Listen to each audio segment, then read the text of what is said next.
ఏం చేసింది, వాళ్ళు ఏం చేత కాలేదు ఉమ్, అని చెప్పడం. తను అధికారంలోకి వచ్చిన తర్వాత ఉమ్, మళ్ళీ తర్వాత అధికారానికి సంబంధించి ఆ శ్వేతపత్రాల వలన ఏమవుతుందంటే కొన్ని రోజులు అంటే ఇదేంటంటే రోజు పత్రికలో ఒక హైలైట్ సిస్టమ్ నడుస్తుంది. ఇప్పుడు జగన్ వచ్చాక ఏం చేశాడు, దాని మీద కమిటీ వేశాడు, ఆయన ఏం శ్వేతపత్రాలు విడుదల శ్వేతపత్రాలు రిలీజ్ చేయలేదు, చేయలేదు. కమిటీ వేసి వదిలేశాడు. ఉమ్, ఆ కమిటీ పెట్టి ఇచ్చిందన్నటువంటి పేరుతో ఆ కేసులు ఈ కేసులు నడిచింది. ఉమ్, ఇప్పుడు కూడా కమిటీ వేశారు వీళ్ళు కూడా ఉమ్, జగన్ ప్రభుత్వం మీద. ఉమ్, కాబట్టి సేమ్ ప్రొసీజర్, ఉమ్, శ్వేతపత్రాలు అదనం. ఉమ్, ఇదేంటంటే ఒక రోజున దాని మీద ఇప్పుడు వాళ్ళ సోషల్ మీడియా ప్లాట్ఫారాలు బిగించేసినాయి. ఉమ్, ఇదిగో నువ్వు ఇది నాశనం చేసావు, ఇది నాశనం, అవును అవును. ఇది ఇట్లాగా నాశనం చేశాడు. ఇప్పుడు పోలవరం మొన్న చంద్రబాబు గారు చెప్పింది రేపు శ్వేతపత్రంలో ఉంటుంది, ఉమ్. అంత మించి ఏముండదు వాటి ఎట్లా. ప్రజలు పట్టించుకుంటారా శ్వేతపత్రాలు ఆ లెక్కలు ఇవన్నీ?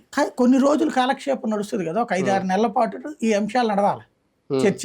ఉమ్, అంటే ఈ ప్రభుత్వం మీద ప్రెషర్ ఉండకుండా ఉండాలంటే ఉమ్, గత ప్రభుత్వం మీద చర్చ కొన్ని రోజులు సాగాలి.